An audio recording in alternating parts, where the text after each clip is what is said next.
நான் கேட்கிற வார்த்தை ஜீவனுள்ள வார்த்தை.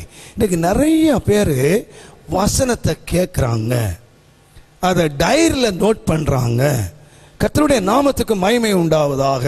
ஆனால் வாழ்க்கையில் எந்த பலனுமே கொடுக்கல.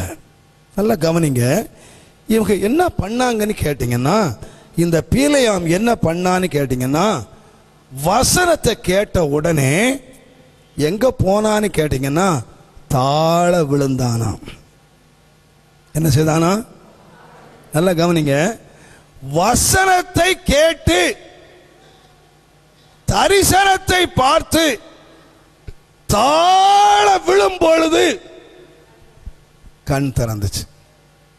அப்ப நான் நினைக்கிறேன், நீங்க வசனத்தை கேட்டு உங்க வாழ்க்கையில என்ன இருக்கணும்னு கேட்டீங்கன்னா தாழ விழுகிற அனுபவம் இருக்கும்.